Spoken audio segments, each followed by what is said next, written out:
ஒரு அடுத்த விஷயம் வந்து என்னன்னு கேட்டா கவனிங்க, உங்களோட டியூட்ல இருக்கிறது விளைவுள் முறுக்கம்.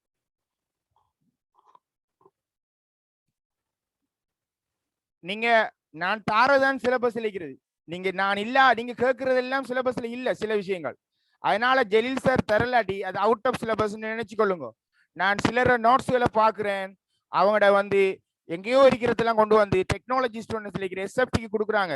அதெல்லாம் இல்ல, அவங்களுக்கு தெரியாது. அவங்க எல்லாரும் உங்களை பழுதாக்குவாங்க. Right, okay. இப்ப நாங்க விஷயத்துக்கு வருவோம்.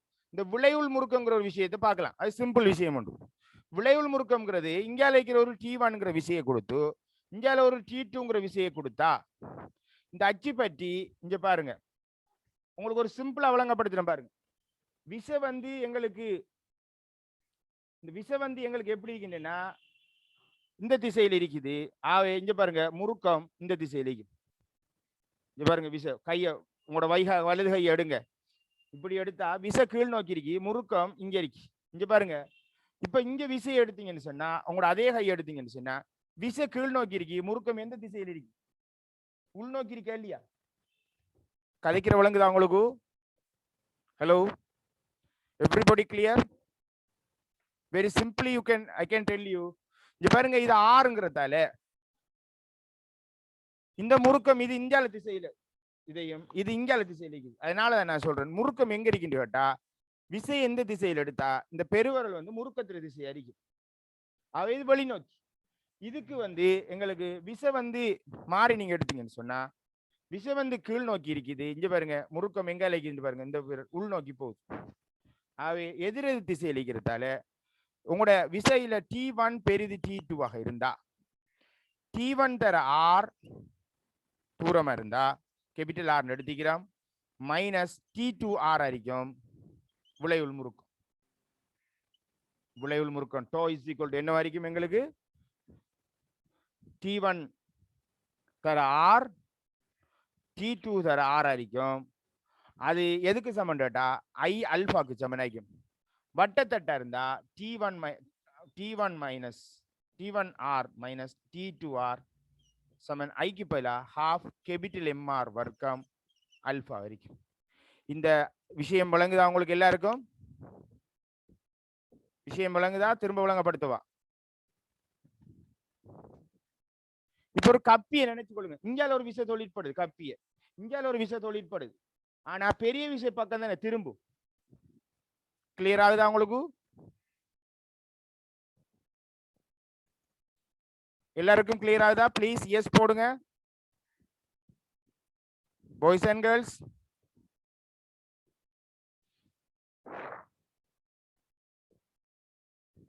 Okay, very good. ஓகே, உங்களுக்கு அண்டர்ஸ்டாண்ட் பண்ணக்கூடிய மாதிரி. அவை T1 தர R மைனஸ் T2 தர R. அவை இந்த முறுக்கத்திற திசை எந்த திசையில் இருக்கின்றா பெரிய விசையில திசையில் இருக்கும். எங்கன்றா இந்த திசையில் இருக்கு. ஓகே, இப்ப உங்களுக்கு உரிய கேள்வி இருக்கு பாருங்க. டியூட்ல இருக்கிற கேள்வியை செய்யறதுக்கு முதல் நான் ஒரு கேள்வி தரேன். டியூட்ல மத்த பக்கத்துல இடம் இருக்கு பாருங்க. இந்த பக்கத்தை விட்டுட்டு இந்தியால பக்கத்துக்கு வாங்க, இடம் இருக்கு. அதுல நான் ஒரு சிம்பிள் கேள்வி ஒன்று செய்வோம்.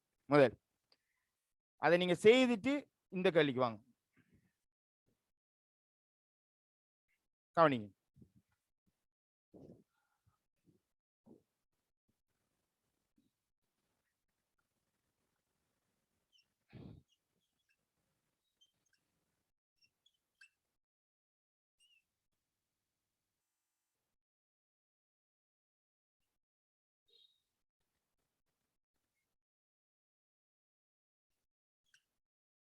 விளையுள் முறுக்கம் யாது? செய்யுங்க. விளையுள் முறுக்கம் யாது?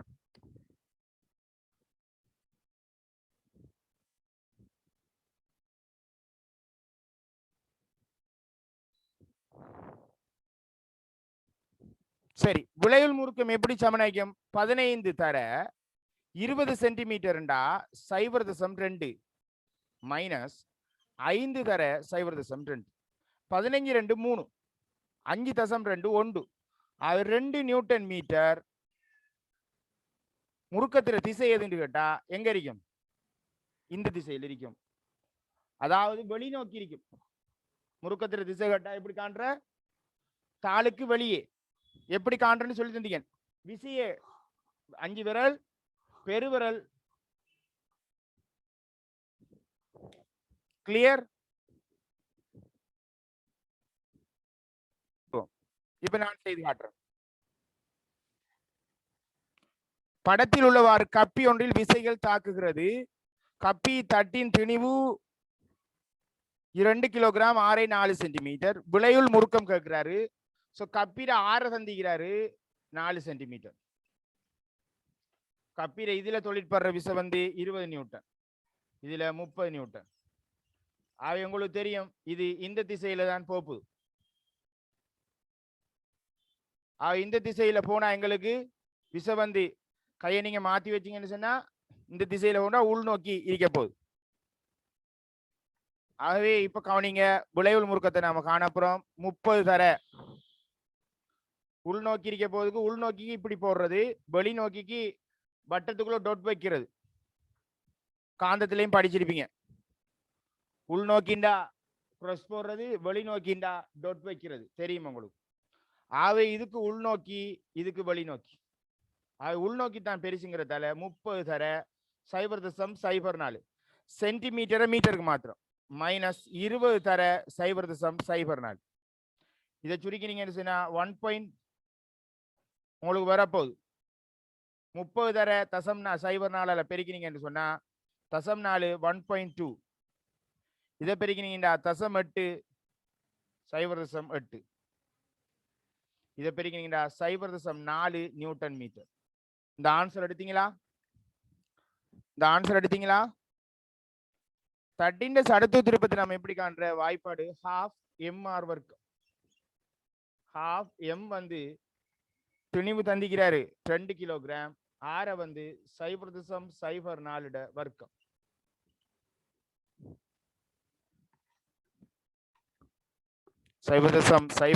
வர்க்கம். ஆகவே இதனை ரெண்டையும் சுருக்கினீங்கடா 0.0016 கிலோகிராம் மீட்டர் வர்க்கம். கிலோகிராம் மீட்டர் வர்க்கம். இது ஆன்சர்.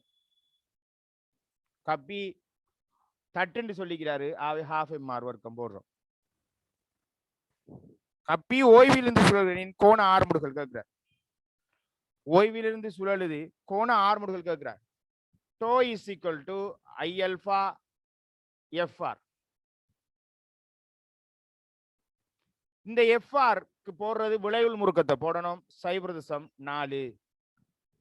I வந்து 0.001 அல்பா. டோ தெரியும், I alpha வாய்ப்பாட போடுறோம். ஸோ அல்பா சமன் 0.4 கீழே 0.016. 10,000 பெருக்கினா 400.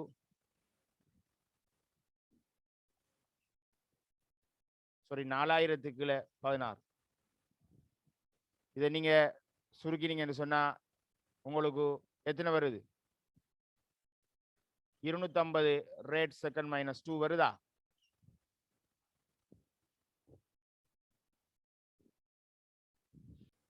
விளைவுள் முறுக்கம் கண்டுட்டோம், கடத்து திருப்பம் கண்டுட்டோம். அதுக்கு பிறகு அல்பா கண்டுட்டோம். இப்ப அடுத்தது என்ன கேட்கிறாருன்னு பாருங்க. 16 செகண்டின் பின் கோணவகம். 16 செகண்டின் பின் கோணவகம் கேட்கிறேன். சோ 16 செகண்டுக்கு பிறகு வர கோணவகத்தை கேட்டா வாய்ப்பாடு ஒமேகா சமன் omega naught alpha T. So omega naught ஆரம்ப கோணம் 0, அல்பா 250, டி 16. இதை நீங்க பெருக்கினா எவ்வளவு வரும்? இப்பதான் பிரிக்கும். 4016 பிரிச்சா 250 பெருக்கினா எவ்வளவு வரும்? 4000 ரேட் செகண்ட் மைனஸ் 1.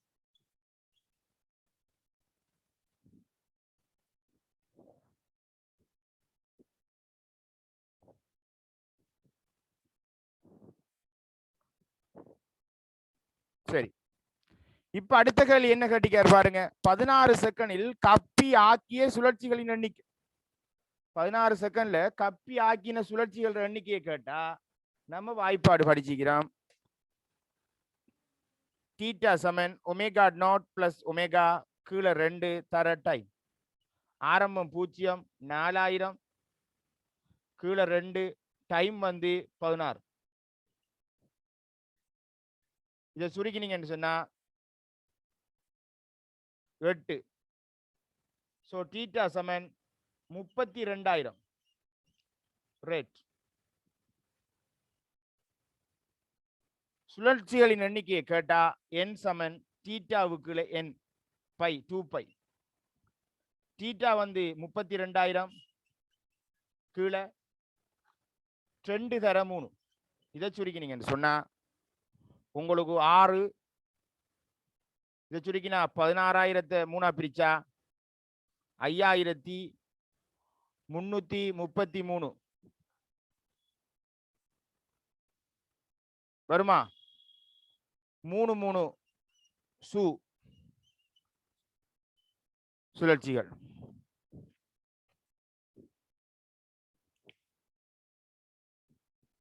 மிக முக்கியமான விஷயம், எக்ஸாமுக்கு அடிக்கடி எம்சிக்யூல வந்துட்டு இருக்குது. அதனால மிக முக்கியமான ஒரு விஷயம், சுழற்சி இயக்க சக்திங்கிறது வந்து ஒரு சுழலும் பொருள் கொண்டுள்ள சக்தி. ஒரு உடலை நாம கருதிருக்கோம். உங்களோட படத்துல டியூட்ல மிச்சம் கிளியரா இருக்குது, நல்லா பார்த்துக்கொள்ளுங்க. விங்கிற வேகத்தோட அடையுது ஒரு எம் துணிவு எடுத்துக்கொள்ளுங்க. உங்களுக்கு தரப்பட்டிக்கு தரவர் சுழலும் ஓ பட்டி சுழலும் எம் துணிவை கருதுக. அவை ஓ பட்டி சுழற எம் துணிவை நம்ம கருதுறோம். அதுல கோண வேகத்தை நம்ம ஒமேகாண்டு எடுக்கிறோம், தொடலி வேகத்தை வீண்டு எடுக்கிறோம். சரிதானே? சோ இதுல சடத்துவ திருப்பம் ஐ சமன் எம்ஆர் வர்க்கம் எடுத்துக்கொள்வோம்.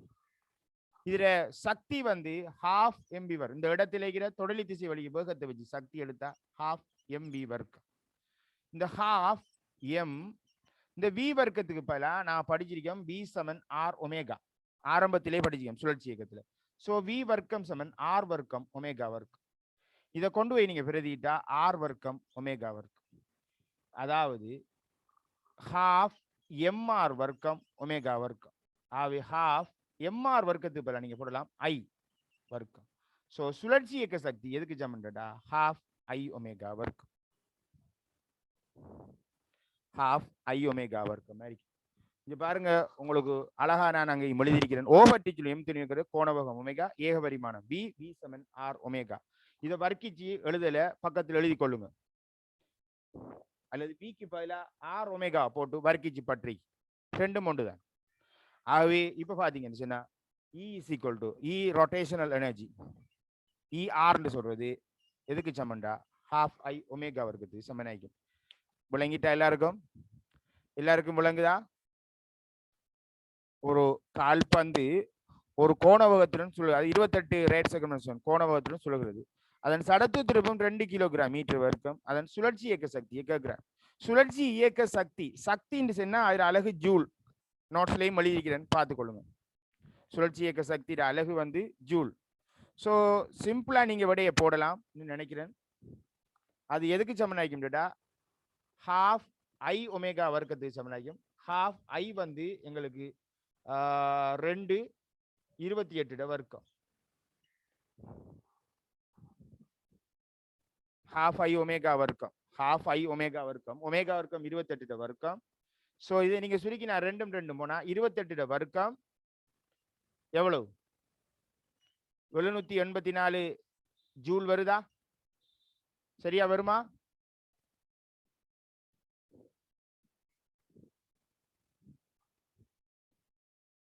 இருபத்தி 68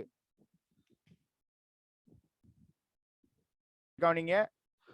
இரண்டாவது கேள்வியை பாருங்க. ஒரு திண்ம உருளையானது அதனது மையத்துக்குடான அச்சு பற்றி, அதன் மையத்துக்குடான அச்சு பற்றி 240 RPM ஆக்குகிறது. உருளையின் திணிவு 4 கிலோகிராம், ஆரை 50 சென்டிமீட்டர். இதன் சுழற்சி இயக்க சக்தி அது.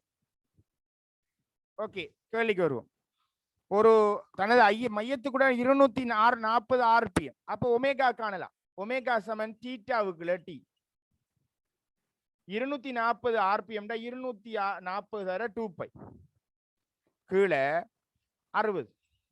இதை போட்டீங்கன்னு சொன்னா எங்களுக்கு என்ன வரப்போகுது? இதை சுருக்கினா 4 முறை. So 8 pi rad second minus 1 omega.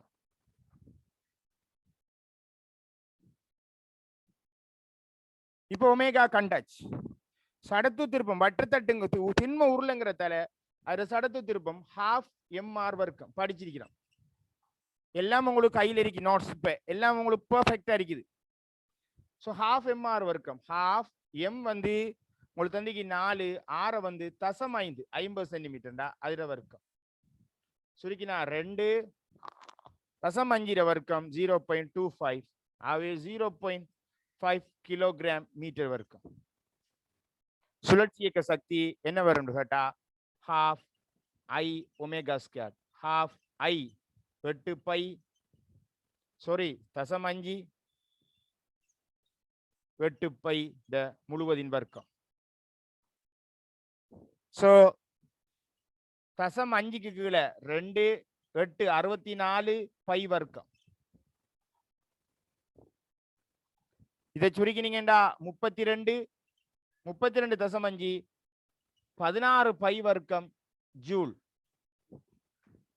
By வர்க்கத்தை 10 எடுத்தீங்கடா 160 ஜூல்.